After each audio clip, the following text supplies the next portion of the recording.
মালয়েশিয়ায় অবৈধ বিদেশি কর্মী নিয়োগ, গ্রেফতার ৯শত নিয়োগকর্তা।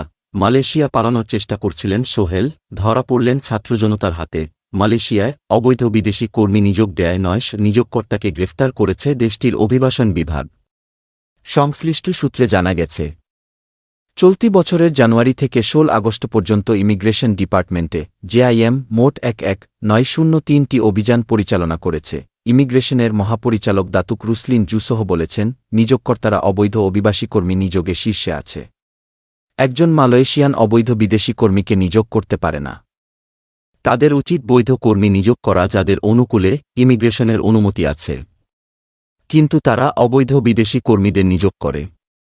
ফলে আমরা ৯ জন নিয়োগকর্তা শাস্তির আওতায় এনেছি। তিনি বলেন, এই সময়ের মধ্যে পরিচালিত অভিযানে মোট ১০৬,৪৩২টি পরিদর্শন করা হয়েছে এবং বিভিন্ন অপরাধে মোট ২৯,০৩০ জনকে গ্রেফতার ও শাস্তির ব্যবস্থা করা হয়েছে। সোমবার ১ আগস্ট এক সংবাদ সম্মেলনে তিনি বলেন, ইমিগ্রেশন বিভাগের মূল ফোকাস হল নিয়োগকর্তাকে চিহ্নিত করা যারা এই দুটি অপরাধ করেছে, তারপর নিষ্পত্তিমূলক ব্যবস্থা নেওয়া। তিনি বলেন, এত অবৈধ অভিবাসী কর্মীদেরকে যারা আশ্রয় ও কাজ দিচ্ছে তারা আমাদের জনগণ এবং নিয়োগকর্তা। তারা যদি অভিবাসী কর্মীদেরকে আশ্রয় ও কাজ না দিত তাহলে তাদের খুঁজে পেতাম না। রুসলিন আরও বলেন, মালয়েশিয়ায় অবৈধ অভিবাসীদের ডাম্পিং করছে নিয়োগকর্তা নিজেই তার প্রতিষ্ঠানে শ্রমিক হিসেবে অবৈধ অভিবাসীদের নিয়োগ করেন। তিনি জোর দিয়েছিলেন যে নিয়োগকর্তা যদি অবৈধ অভিবাসীকে কর্মচারী হিসাবে নিয়োগ করতে আগ্রহী না হন, তবে অবৈধ বিদেশিদের ডাম্পিং সমস্যাটি কাটিয়ে ওঠা সম্ভব। মহাপরিচালক বলেন, অবৈধ অভিবাসী কর্মী নিয়োগ ও আশ্রয় দেওয়া নিয়োগকর্তাদের বড় ভুল।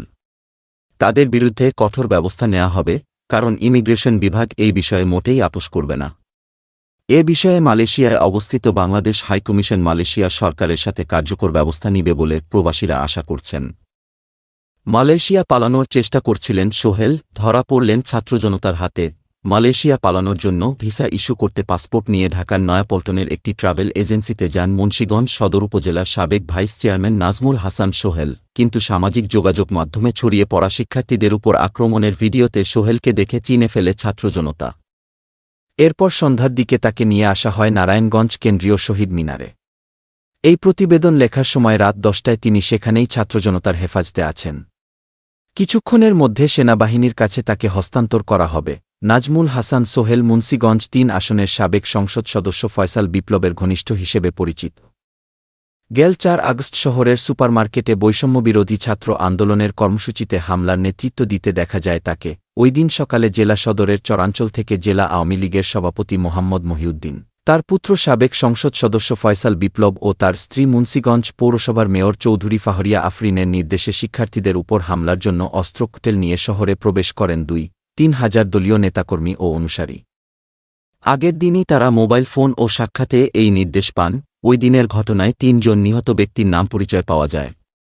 এছাড়া অন্তত ২-৫ জন গুলিবিদ্ধসহ আহত হন ১.৫ শতাধিক। আন্দোলনে গিয়ে গুলিবিদ্ধ হয়ে নিহতরা হলেন রিয়াজুল ফরাজি, মো. সজল ৩-০ ও ডিপুজল ১-৯। নিহতদের মধ্যে রিয়াজুল মৃত কাজী মতিনের ছেলে, সজল আলী আকবরের ছেলে ও ডিপুজল সিরাজ সর্দারের ছেলে। এরা সকলেই শহরের উত্তর ইসলামপুর এলাকার বাসিন্দা।